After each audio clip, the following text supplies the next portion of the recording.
3일밤 기도에 수요 예배에 나오신 여러분을 주님의 이름으로 환영합니다. 우리 옆에 계신 지체님께 가장 밝은 미소를 한번 띄워주시고 이렇게 고백하시겠습니다. 우리는 율법에 대하여 이미 죽었습니다. 고백하시겠습니다. 우리는 율법에 대하여 이미 죽었습니다.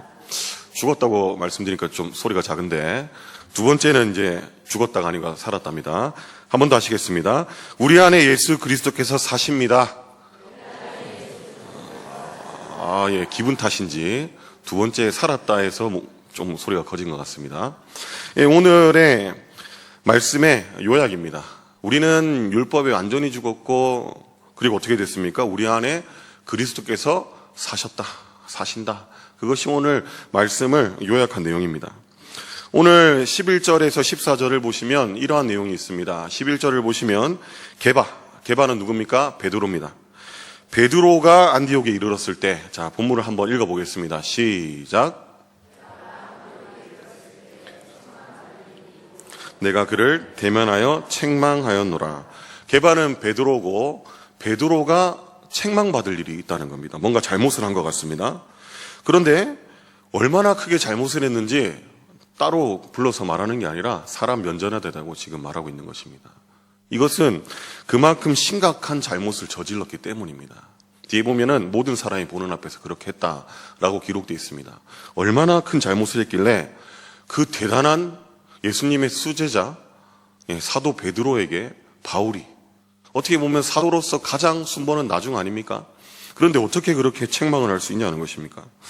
11절 보십시오. 11절을 보시면 야고보에서 온 어떤 이들이라고 말씀하고 있습니다. 야고보에서 온 어떤 이들은 바로 유대 율법주의자를 말하고 있습니다.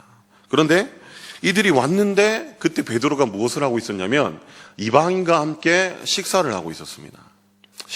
함께 겸상을 하고 있었다는 것이죠. 그런데 지금 문제가 뭡니까? 계속 같이 밥을 먹으면 문제가 없는데 그들이 오매 야고보에게서 온 어떤 이들, 바로 유대 율법주의자들입니다. 이들이 베드로가 이방인과 함께 식사를 하는 모습을 보고 지적을 하고 안 좋은 말을 할까봐 두려웠던 겁니다. 어떻게 내가 죄인들과 함께 그렇게 같이 밥을 먹을 수 있느냐? 오늘로 치면 무엇입니까? 어떻게 신앙 좋은 네가 저 새롭게 교회에 온 사람, 저 사람이 이전에 어떤 삶을 살았는지 알지도 모르면서 네가 그렇게 같이 밥을 먹고 올 수 있느냐? 이겁니다. 사람이 판단하는 거죠. 그래서 베드로는 너무 두려운 나머지 진리를 말하지 못했던 겁니다. 진리는 뭡니까? 유대율법주의자들이 주장하는 그 율법, 정결법입니다. 정결법은 뭡니까? 이방인들이 부정한 것을 먹음으로써 그들은 부정하게 된다. 그리고 부정한 자들과 어울리면 어떻게 된다는 것입니까? 자신도 부정하게 된다는 것입니다. 그리고 율법주의자들, 유대인들은 무엇을 했습니까? 하나님의 말씀에 따라서 하나님의 정한 법대로 그들을 정결을 하기 위해서 의식을, 제의적인 것을 치렀습니다. 그런데 이방인들은 그렇게 하지 않습니다. 무엇을 합니까? 오직 은혜, 오직 예수 그리스도만으로 충분하다라고 믿고 그렇게 나아가는 것입니다. 그렇기 때문에 함께 밥을 먹는다, 어울린다. 그러면 베드로가 어떻게 된다는 것입니까? 그들의 기준에 따르면 부정하게 된다. 정결법에 의해서. 그것을 지적받을까봐 베드로는 어떻게 하는 것입니까? 갑자기 밥을 먹고 있다가 주섬주섬 자신의 밥그릇을 챙겨가지고 어떻게 하는 것입니까? 점점 슬슬 도망가고 있는 것입니다. 오늘 말씀이 표현하고 있는 것이 그렇습니다. 떠나 물러나매가 그런 의미를 가지고 있습니다. 서서히 물러서는 겁니다. 그런데 여기서 문제가 생깁니다. 13절을 보십시오. 베드로가 그래도 지도자가 아닙니까? 지도자가 이렇게 행동하니까 13절에 남은 유대인들은 어떤 유대인들입니까? 예수 그리스도를 영접한 유대인들입니다. 율법으로 구원받는다고 주장을 했지만 그건 유대 율법주의자들이고, 은혜로, 예수 그리스도의 은혜로 구원받는다라고 그것을 받아들인 남은 유대인들도 어떻게 했다는 것입니까? 똑같이 그와 같이 그런 외식을 범했다는 것입니다. 그리고 바나바가 있습니다. 바나바도 어떤 사람입니까? 지도자 아닙니까? 근데 심지어 이 바나바조차도 똑같이 외식에 유혹되었다. 유혹되다는 뜻은 끌려갔다라는 뜻이므로 이것은 어떻게 됐다는 것입니까? 똑같이 그렇게 외식을 했다라는 의미가 되는 것입니다. 그래서 사도 바울은 베드로에게 따끔하게 지금 지적하고 있는 것입니다. 14절을 보십시오. 그러므로 나는 그들이 복음의 진리를 따라 바르게 행하지 아니함을 보고 바르게 행하지 않았다라고 분명히 말합니다. 왜 그렇습니까? 그들은 예수 그리스도의 은혜로 구원을 받았는데 무엇을 따릅니까? 그 생명의 성령의 법, 그 은혜의 법을 따르지 아니하고 옛 과거로 돌아갑니다. 율법으로 돌아가서 그 법을 지키고 있는 것입니다. 그러면 어떻습니까? 그들의 그 행동이 어떻게 되는 것입니까? 아, 은혜로는 충분하지 않구나. 율법이 있어야 되구나. 라고 그렇게 말하는 거와 다름이 없다는 것입니다. 그래서 사도 바울은 뭐라고 합니까? 모든 자 앞에서 게바에게 이르되, 모든 사람이 보는 데서 따끔하게 지금 면전에 대고 책망을 하고 있다는 것입니다. 내가 유대인으로서 이방인을 따르고, 유대인이지만 이방인을 따른다라는 말은 네가 유대인이지만 이방인처럼 은혜로 구원을 받는다라는 그것을 네가 따르지 않냐. 그러면서 너는 어찌해서 지금 하는 행동이 마치 이방인들에게 율법이 아니면 구원이 없다라고 말하는 유대 율법주의자들의 행동을 하고 있느냐라고 그렇게 따끔하게 잘못을 지적하고 있는 것입니다. 이렇습니다. 오늘날 초신자가 교회에 왔습니다. 그런데 하나님의 그 구원에는 기준이 있습니까? 어떤 기준이 있습니까? 우리 가운데 어떤 기준을 보시고 우리를 구원하여 주셨습니까? 기준은 없습니다. 모든 사람은 죄를 범하였습니다. 인간은 전적 타락했고 하나님의 조건 없는 그 무조건적인 선택 속에서 하나님의 제한된 속죄 안에서 우리는 그 불강력적인 은혜로 구원을 얻은 자들입니다. 그 구원은 성령 하나님의 인도하심으로 견인하심으로 끝까지 주님 다시 오는 날까지 그 구원이 주님께서 주시는 구원이라면 끝까지 흔들림 없이 지켜지는 것입니다. 그런데 사람이 그것을 판단할 수 있습니까? 절대 그럴 수 없습니다. 그런데 지금 베드로는 이렇게 하는 행동이 뭐라는 겁니까? 유대 율법주의자들처럼. 저 이방인들은 안 돼. 아직 구원받을 조건에 이르지 않았어. 같이 어울리다가는 부정을 입는다니까? 그래서 절대 어울리면 안 돼. 그렇게 주장하는 유대 율법주의자들의 주장처럼 사도 베드로가 그렇게 따라갔다는 겁니다. 얼마나 안타까운 상황입니까? 오늘 초신자들이 왔는데 그가 예전에 어떤 잘못을 저질렀든 간에 우리가 그가 구원을 받았는지 받지 못했는지는 알 수 없지 않습니까? 하나님께서 이곳에 보내신 이유가 분명히 있을진데 우리가 그를 받아보고 저 사람이 예전에 어떤 죄를 저질렀는지 알아? 사실은 말이야 속닥속닥. 그러면서 나와 다르다. 나는 10년, 20년, 30년, 40년 신앙생활하고 새벽기도하고 교사들하고 어떤 직분을 가지고 있고 이 정도는 돼야 내가 구원을 받는데 이제 왔는데 저렇게 과거에 신앙생활 똑바로 하지 못하고 신앙생활뿐만 아니라 자신의 삶도 똑바로 지키지 못하고 가정도 지키지 못하고 어떻게 나하고 똑같은 구원을 받을 수 있어? 라고 판단하는 모습과 같다는 것입니다. 그래서 어떻게 합니까? 베드로처럼 그를 멀리하는 겁니다. 나의 이때까지 견고하게 지켜왔던 나의 신앙이 혹 저 부정한 자로 인해서 무너지진 않을까? 라는 그런 개인의 착각 속에서 그렇게 하나님 앞에 하나님께서 은혜로 주신 그 은혜를 모두 무너뜨리고 다시 무너뜨려야 될 율법의 벽을 다시 세우고 있는 것이라는 것입니다. 그래서 사도 바울은 오늘 베드로를 책망했습니다. 그래서 15절 이하에는 그럼 이제 우리가 말씀에서 찾아보기 원합니다. 바울이 왜 베드로를 책망하고 있었는지 그 근거에 대해서 세 가지를 15절 이하의 말씀에서 찾아보겠습니다. 바울이 베드로를 책망할 수 있었던 근거는 무엇입니까? 첫 번째입니다. 구원은 율법이 아니라 믿음으로 얻기 때문입니다. 갈라디아서 2장 15절입니다. 15절에 이렇게 말합니다. 우리는 본래 유대인이요 이방 죄인이 아니로되. 지금 이 말씀을 사도 바울이 하고 있습니다. 와, 잘못하면 이게 진짜 사도 바울 맞나라고 우리가 오해할 수 있습니다. 그런데 이렇게 사도 바울이 말씀하고 있는 무엇입니까? 그래, 베드로에게 말합니다. 그래, 우리 네가 알고 있는 것처럼 네가 지금 하는 행동처럼 선민 맞다. 하나님께서 택하신 민족 맞다. 우린 유대인이다. 우리는 저들처럼 본래 죄인이 아니다. 그래, 네가 하는 행동 나도 예전에 그렇게 했었고 이해한다. 하지만 그것이 우리를 구원하여 줄 수 없다라는 것입니다. 우리가 유대인이고 이방인처럼 죄인은 아니었지만 그것이 우리를 구원하는 조건이 될 수 없었다라는 것입니다. 그래서 계속해서 말씀을 이어갑니다. 16절 말씀입니다. 사람이 의롭게 되는 것은 율법의 행위로 말미암음이 아니요. 오늘 말씀에 빗대어 보면은 유대 율법주의자들이 주장하는 그 율법, 정결법으로 우리를 의롭게 하는 것이 아니라는 것입니다. 내가 그 절결법을 지켜서 부정한 자와 식사를 하지 않는 것, 가까이 하지 않는 것, 그것이 나를 구원할 수 없다라는 것입니다. 사도 바울은 그것을 따끔하게 지적하고 있는 것입니다. 무엇이라 말합니까? 오직 예수 그리스도를 믿음으로 말미암아 우리는 구원을 받는다. 율법의 행위가 아니다. 그리스도를 믿음으로써 우리가 의롭다함을 입는다. 그리고 율법의 행위로서는 결코 의롭다함을 입을 육체가 없다라는 것입니다. 사도 바울은 지금 너무나 잘 알고 있습니다. 율법의 벽이 허물어졌습니다. 누가 그 벽을 허무셨습니까? 바로 율법에 나타난 또 다른 한이 예수 그리스도께서 허물으셨습니다. 유대인들과 이방인은 하나 될 수가 없었습니다. 참 아이러니하게도 그 하나 되지 못하는 중심에는 무엇이 있었습니까? 율법이 있었습니다. 그런데 율법은 결코 나쁜 것이 아니었습니다. 하나님께서 주신 너무나 좋은 것이고 선한 것이었습니다. 율법을 통하여서 죄를 깨달을 수 있는 기준이 되는 너무나 좋은 것이었습니다. 그런데 유대인들은 그 율법을 보면서 우리는 율법을 먼저 맡은 자들이다. 우리는 율법을 지키기 위해서 얼마나 많은 노력을 했는데 얼마나 많은 기간 동안 우리가 하고 싶은 것도 못하고 그렇게 노력을 했는데 우리가 어떻게 저 이방인들과 똑같이 그렇게 취급을 받을 수 있는가? 너무나 기분이 나빴던 것입니다. 그런데 이방인은 어떻습니까? 하나님의 은혜 가운데 구원을 받는데 자꾸만 유대인들은 무엇을 주장합니까? 율법을 주장합니다. 자신들의 받은 그 은혜에 대해서 부족하다라고 주장합니다. 충분하지 않다. 너희도 우리들처럼 우리가 똑같이 할례를 받고 율법을 지켜라, 절기를 지켜라. 그래야지 너희에게 구원이 있다. 라고 주장하는 것입니다. 그리고 그것을 지키지 않으면 어떻게 하는 것입니까? 같이 어울리지 않는 것입니다.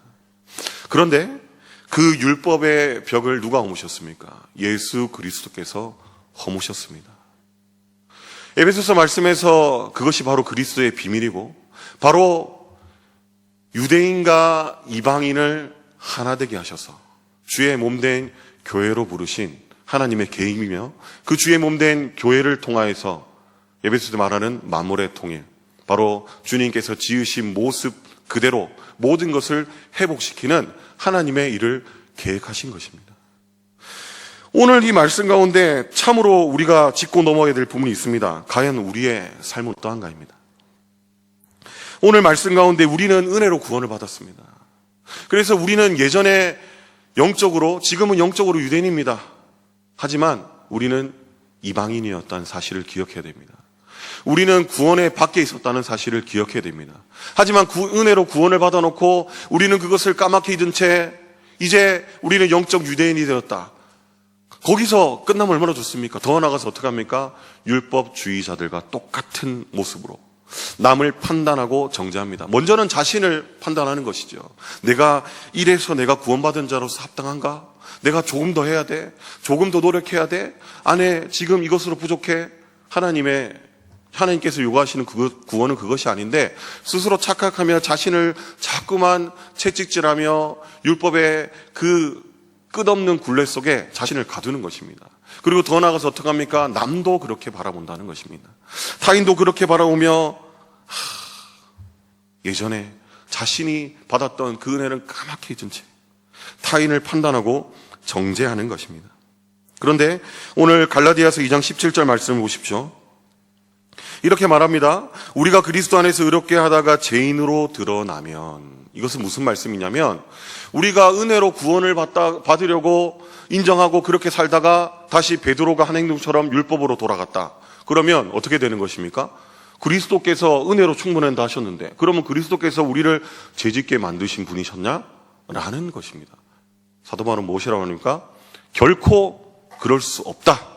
결코 그거 아니다. 결코 그럴 수 없다라고 말씀하고 있습니다.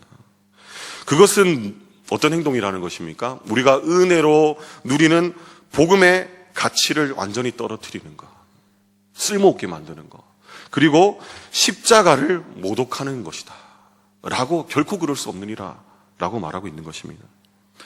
만일 내가 헐었던 것을 다시 세우면 내가 나를 범법한 자로 만드는 것이라. 우리가 헐었던 것은 무엇입니까? 율법입니다. 예수 그리스도께서 그 율법을 허무셨습니다. 유대인과 이방인을 하나 되게 하셔서 교회로 세우셨습니다. 그런데 그 율법에 나타난 구원의 조건을 허무셨고 유대인의 영적인 우월감을 다 허물어 무너뜨리셨는데 이제 와가지고 무슨 자격으로 다시 그것을 회복시키고 다시 재건하려는 것입니다. 그것은 절대 해서는 안 되는 것이랍니다. 그것은 어떤 것입니까? 모순적인 행동입니다. 그리스도께서 허무신 그 율법의 모든 굴레를, 벽을 다 무너뜨리셨는데 무슨 자격으로 저와 여러분이 아니야, 이것으로 안 돼, 나의 기준으로는 좀 더 필요해 라고 하면서 그 벽을 다시 회복시키냐는 것입니다. 결코 그럴 수 없다는 것입니다. 사랑하는 성도 여러분, 저와 여러분의 삶 가운데 오직 믿음으로 구원을 받는다라는 그 믿음에 합당한 삶이 나타나고 있습니까? 우리는 한번 이것을 되돌아봐야 됩니다. 우리가 율법주의로 그 굴레에 갇혀서 자신을 판단하고 정죄하고 더 나아가서 남을 판단하고 정죄하고 기준을 세워놓는다면 그것은 우리의 삶을 통하여서 오직 은혜로 구원을, 오직 믿음으로 구원을 받는다라는 고백을 스스로 부정하는 꼴이 된다는 것입니다. 그러면 우리는 어떻게 해야 됩니까? 우리가 주님의 그 은혜 아래서 그 은혜로 충분하다, 우리가 예수 그리스도의 그 의를 믿을 때 우리는 구원을 얻는다, 다른 무엇은 필요하지 않다라는 우리의 믿음의 삶이 나타나야 된다는 것입니다. 언제나 우리 속에서 우리를 스스로 갇히는 율법에서 자유하시는 저와 여러분이 되시기를 바랍니다. 그래야 할 때 주님께서 우리에게 진정으로 바라시고 요구하시는 은혜 속의 삶, 주님의 그 사랑과 구원하심 속에서 자유하는 삶, 하나님 기뻐하시는 삶이 우리 가운데 펼쳐질 것입니다. 자신을 가두고 있는 그 율법의 감옥, 타인을 가두려고 하는 자신의 판단과 고정관념, 그 모든 것들이 다 예수 그리스도의 십자가 부활 안에서 이미 무너졌음을 인정하시고 이제는 우리는 그 모든 것을 은혜로 받아 누리시는 하나님 기뻐하시는 온전한 삶이 되시기를 주 예수 그리스도의 이름으로 축복합니다. 또 바울이 베드로를 책망할 수 있었던 근거는 무엇입니까? 두 번째, 우리는 율법에 대하여 완전히 죽은 자들이기 때문입니다. 19절 말씀을 보시면 20절 말씀이 참 우리가 유명하고 중요한 말씀인데 19절도 그와 못지 않습니다. 아니 19절과 20절이 하나라고 보셔야 됩니다. 먼저 그래서 19절을 자세히 살펴보겠습니다. 내가 율법으로 말미암아라고 합니다. 내가 세 부분으로 나눌 건데요. 내가 율법으로 말미암아 죽었나니를 먼저 보겠습니다. 우리는 율법으로 말미암아 죽었습니다. 어떻게 죽었습니까? 사도 바울은 로마서 7장 24절에서 이렇게 고백합니다. 오라 나는 공고한 사람이로다. 이 사망의 몸에서 누가 나를 건져내나라고 절규합니다.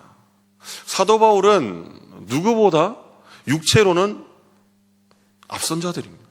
앞선 자입니다. 결코 밀리지 않는 자입니다. 그런데 사도 바울이 자신이 너무나 잘 아는 율법에 자신을 탁 가져다 놓으니까 어떻게 된다는 것입니까? 아, 나는 남들보다 뛰어나기 때문에 남들과는 다르게 나는 율법 속에서 이겨낼 수 있다. 이것이 요구하는 모든 것을 나는 충족시킬 수 있다라는 것이 아니라 어떻게 된다는 것입니까? 율법이 요구하는 것의 결국은 자신에게 돌아오는 것은 무엇입니까? 사망이라는 것입니다. 사망. 사형 선고라는 것입니다. 사도 바울이 알았던 것은 내가 율법으로 말미암아 죽는다라는 사실입니다.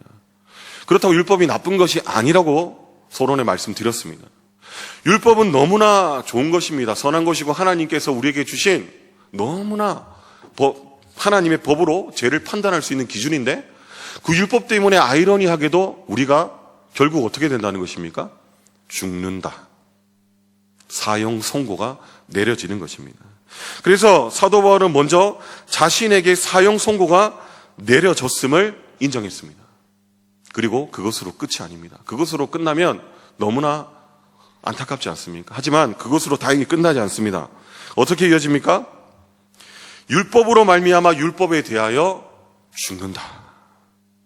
자신의 그 모든 발버둥, 모든 육신적인 행위 총동원하여도 결코 뛰어넘을 수 없는 그 엄청난 그 갭, 결국 사망. 근데 거기서 더 나가니까 율법으로 인해서 내가 율법이 내 안에서 죽는구나. 이것이 무슨 말씀이냐면 로마서 8장 1절에서 2절로 이어지는 말씀에 그 답이 있습니다. 자신이 공고한 자라 이 사망의 몸에서 누가 나를 건져내라 라고 절규하며 고백했던 사도 바울은 이내 로마서 8장 1절에서 2절에서 이렇게 말합니다. 그러므로 이제 그리스도 예수 안에 있는 자에게는 결코 정죄함이 없다. 그리스도 예수 안에 있는 생명의 성령의 법이 죄와 사망의 법에서 나를 구원하였습니다. 자신이 율법을 볼 때 나는 죽었다라는 결론이 나왔지만, 하지만 그 율법 안에 나타난 또 다른 한이 예수 그리스도, 그 안에 그 죽음의 해결법이 있었다는 것입니다. 그 율법의 해결법은 무엇입니까? 바로 그리스도와 함께 십자가에 못 박히는 것입니다. 율법은 사형 선고를 내렸습니다. 그럼 우리가 어떻게 해야 됩니까? 죽어야 됩니다. 어디에 같이 매달리는 것입니까? 십자가에 매달리는 것입니다. 그래서 우리가 율법에 요구하는 죄 문제에 대해서 우리가 심판을 받습니다. 사형 선고를 그대로 받는다는 것입니다. 그런데 그 사형 선고를 우리 혼자 받습니까? 아닙니다. 20절 말씀에 뭐라고 합니까? 내가 그리스도와 함께 십자가에 못 박혔나니. 우리가 감당할 수 없는, 절대 감당할 수 없죠. 그 누구도 감당할 수 없는 그 사형 선고입니다.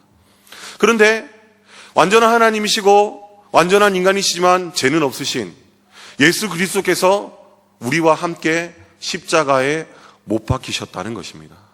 그래서 우리가 받아야 될 그 사형 선고, 그 심판을 그리스도께서 대신 받으셨다는 것입니다. 그래서 사형이 집행되었다는 것입니다. 사형이 집행됐습니다.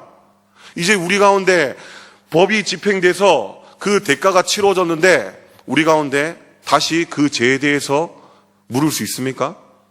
결코 그럴 수 없다는 것입니다. 그렇기 때문에 이제 그리스도 예수 안에 있는 자에는 결코 정죄함이 없다라고 사도 바울이 고백한 것입니다.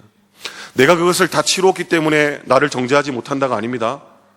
누굽니까? 예수 그리스도께서. 나를 대신해서 내가 십자가에 못 박혀서 사형 선고를 받고 내가 죽어야 하는데 그리스도께서 나와 함께 십자가에 못 박혀서 그 보혈로 나를 대속하셨기 때문에 나는 더 이상 그 누구에게도 정죄함을 받지 않는다. 오히려 그리스도 예수 안에 있는 생명의 성령의 법으로 죄와 사망의 법에서 나를 해방하셨다. 완전히 자유케 하셨다라는 것입니다.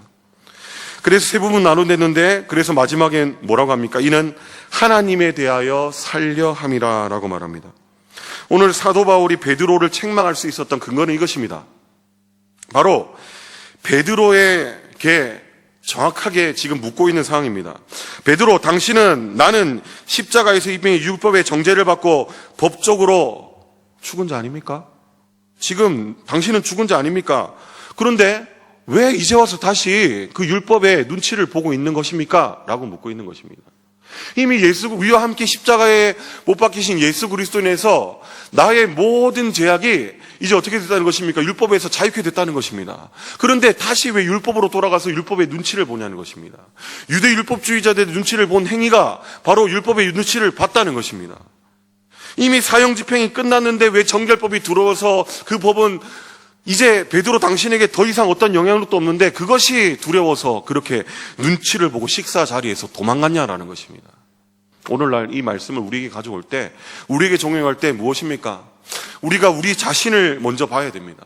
이미 예수 그리스도께서 우리와 함께 십자가에 못 박히심으로 모든 죄와 사망에서 우리를 자유케 하셨습니다. 그런데 우리는 그것을 안다고는 하지만 우리의 마음으로 정확하게 받아들이지 못하는 것입니다. 그래서 예전에 내가 1년 전에, 10년 전에, 20년 전에 지었던 그 죄악에서 자유하지 못하고 자꾸만 주님 앞에서 그 죄악을 가져다 놓고 주님께서 나를 구원해 주셨고 예수 그리스도의 그 보혈로 나를 씻어주셨는데 하지만 나는 여전히 죄인입니다.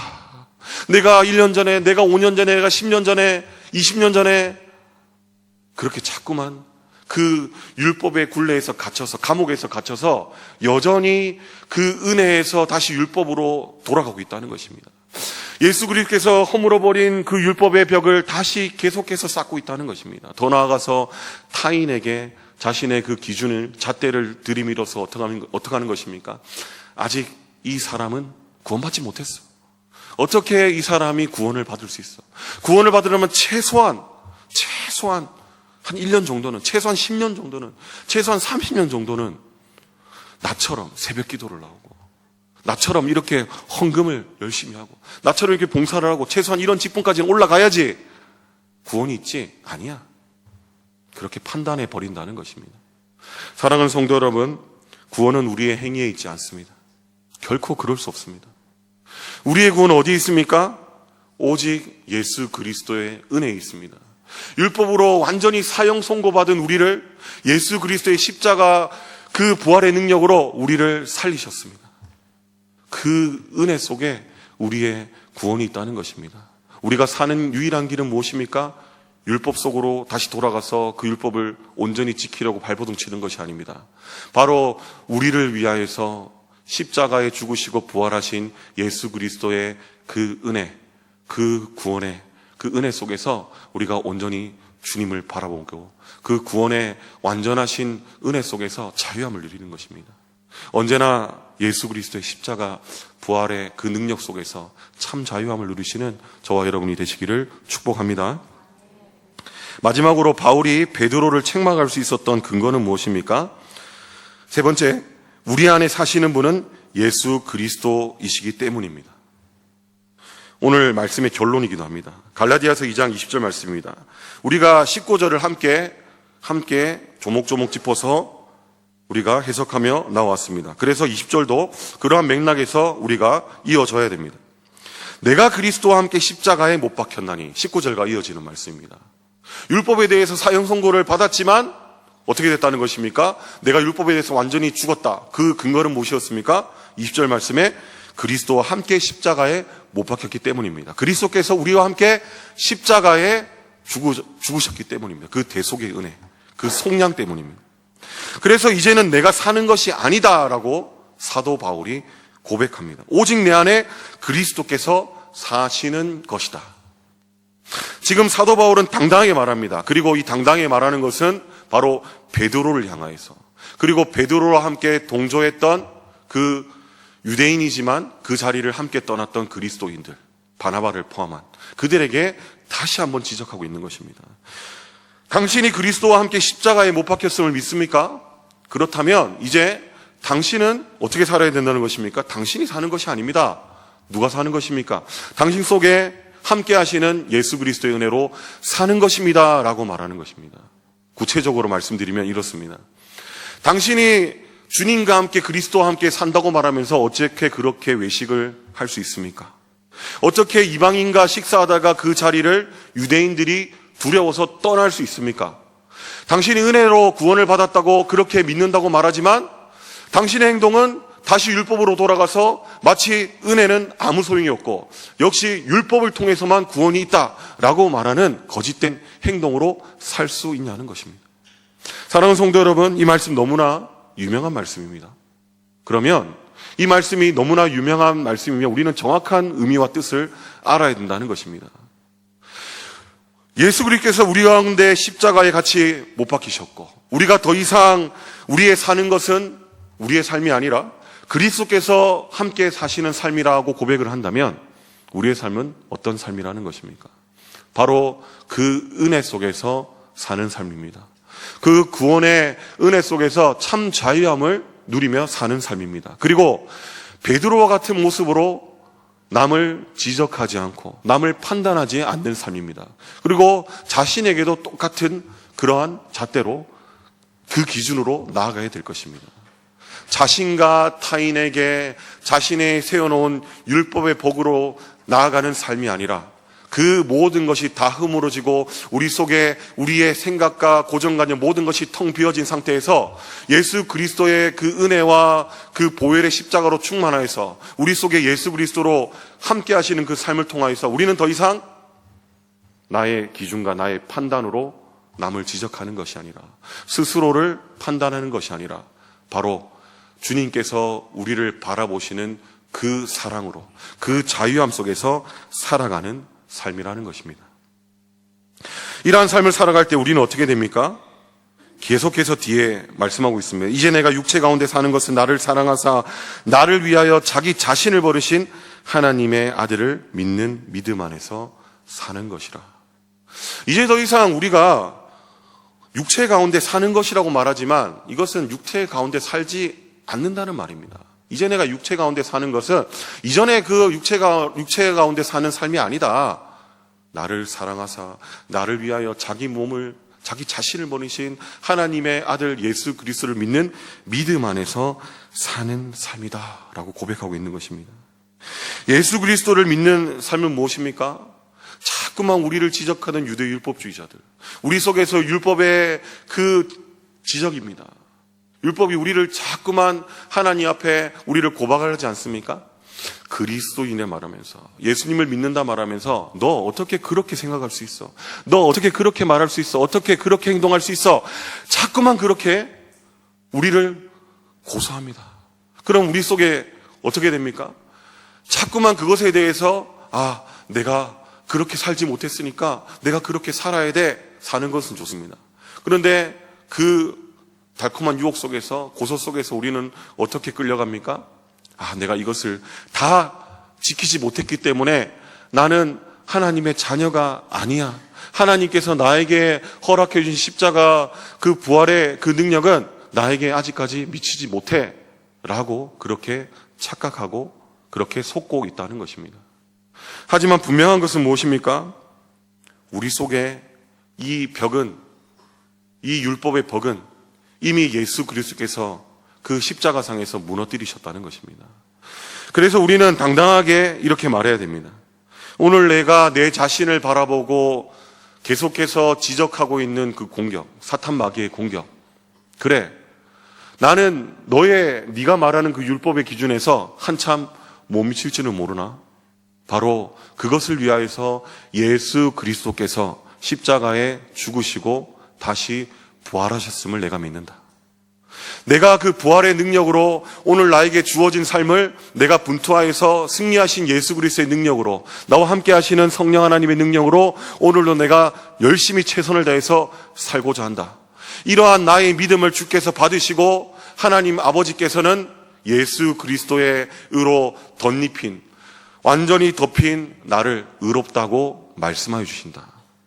나의 구원은 나의 행함이 있지 아니하고 오직 예수 그리스도의 그 은혜 아래 있다 라고 고백할 수 있어야 된다는 것입니다. 그렇습니다. 이제 우리가 육체 가운데 사는 것은 사람들의 눈치를 보고 율법의 점수를 따기 위함이 아닙니다. 우리가 육체 가운데 사는 것은 무엇입니까? 나를 사랑하사 나를 위하여 자기 자신을 버리신 하나님의 아들 예수 그리스도를 믿는 믿음 안에서 사는 것입니다. 이 압도적인 은혜, 이 능력이 우리의 모든 것을 초월하게 만듭니다. 이 은혜와 능력이 우리를 주님 기뻐하시는 그 길로 행하게 만든다는 것입니다. 여전히 우리를 지적하고 여전히 우리 가운데 우리는 아직 되지 않았어. 준비되지 않았어. 그리고 우리가 타인을 바라보며 여전히 부족해 라고 판단하고 정죄하는 이 모든 것들이 이제는 종교적인 이러한 외식과 율법주의가 주님의 그 십자가, 그 능력 앞에 모조리 무너져 내기를 주님의 이름으로 축복합니다. 그래서 주님께서 우리에게 원하시는 십자가 그 부활의 능력 안에서 참 자유함을 누리시는 저와 여러분이 되시기를 주님의 이름으로 축복합니다.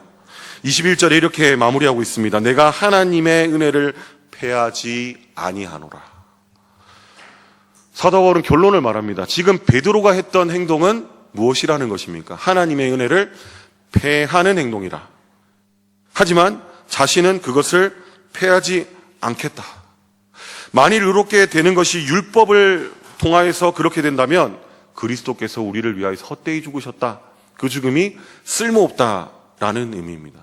오늘 이 본문, 이 말씀은 우리에게 계속해서 질문합니다. 너의 삶을 통하여서 그 은혜를 인정하는 삶을 살아가고 있느냐? 예수 그리스도를 믿음으로써 너희가 구원받는 사실을 네가 믿음으로 고백하는가? 너의 삶을 통하여서 그 은혜로 충분하다는 그 사실을 내가 믿고 있는가? 그것을 계속해서 질문하고 있다는 것입니다. 그리고 반대로 내가 여전히 율법주의에 빠져서 내가 그 은혜를 포함해서 다른 무엇이 있어야지만 구원을 얻는다 라는 그런 말과 행동으로 살아가고 있다면 너는 하나님의 은혜를 패하고 있는 행동이다. 십자가가 아무런 쓸모가 없게 만드는 행동이다 라는 것을 지금 우리 가운데 계속해서 질문하고 있습니다.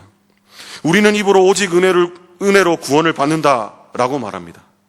내 안에 그리스도께서 사십니다라고 찬양을 합니다. 우리의 모습을 정확하게 되돌아봐야 됩니다. 마지막으로 한 번 더 우리의 일상을 간접적으로 설명드리자면 우리가 드린 이 헌신 그리고 우리가 쌓은 이 신앙의 연수, 그 높이 그리고 우리가 주님께 올려드린 이 기도의 분량 이 모든 것을 가지고 우리가 주님 앞에 더욱더 믿음의 크기를 가지고 주님께서 나의 믿음을 받으셨음을 감사함이 아니라 그것과 타인을 비교하여서 그것을 마치 나의 그 기준에 맞는 구원의 기준으로 그리고 남을 무시하는 기준으로 그렇게 살아가고 있지는 않냐는 것입니다. 내 기준에 맞지 않는 사람, 이제 막 교회에 발을 들여서 아직 세상의 때가 묻은 초신자들을 보며 마음속에 선을 긋고 그들 곁을 피하고 있다면 그것은 바로 베드로가 범한 위선이고 바로 그리스도의 은혜를 쓸모없게 만드는 행위인 것입니다. 나의 종교적 행위는 필요가 없습니다. 무엇이 필요합니까? 오직 예수 그리스도의 은혜, 그 십자가와 부활만이 필요한 것입니다. 예수 그리스도의 십자가를 헛되게 만드는 행위, 그러한 모독을 하지 않는 우리가 되기를 주님의 이름으로 축복합니다. 우리는 주님 앞에서 자랑할 것이 단 하나도 없습니다. 우리의 의로움을 어떠한 종교의 껍데기로 아무리 화려하게 포장한다 할지라도 그것은 주님 앞에서 배설물과 같다는 것입니다. 우리에게 필요한 것은 무엇입니까? 오직 은혜입니다. 오직 예수 그리스도의 십자가입니다. 우리가 그것을 붙들 때 우리는 우리의 가정과 일터에서 그리고 우리가 속한 주의 몸된 교회 이 교회 안에서 우리는 율법의 장벽을 허무는 자들이 될 수 있습니다. 아니, 이미 그리스도께서 허무신 율법의 장벽을 우리가 온전히 받아들여서 더욱더 주의 몸된 교회를 견고히 세워가고 아름답게 만들어 가는 자들이 될 수 있다는 것입니다. 오직 나를 사랑하사 자기 자신을 버리신 예수 그리스도, 그 십자가의 압도적인 은혜와 능력 앞에서 이제 진짜 그리스도 안에서 함께 주님과 함께 사시는 삶을 살아가시는 저와 여러분이 되시기를 축복합니다. 이러한 삶을 살아가실 때 주께서 피로 값주시고 세우신 주의 몸된 교회, 바로 주님께서 원하신 그 모습 그대로 우리는 더욱더 견고하게 세워져서 머리 대신 예수 그리스도, 그 예수 그리스도의 영광을 위하여서 각 지체로서 그분의 영광을 위하여서 귀하게 쓰임 받으실 줄로 믿습니다. 언제나 머리 대신 예수 그리스도, 그 예수 그리스도의 그 은혜와 능력 아래서 주의 몸된 교회 각 지체로서 주님 기뻐하시는 그 길을, 주님의 마음을 시원케 해드리는 그 길을 행하며 살아가시는 저와 여러분이 되시기를 우리 주 예수 그리스도의 이름으로 축복합니다.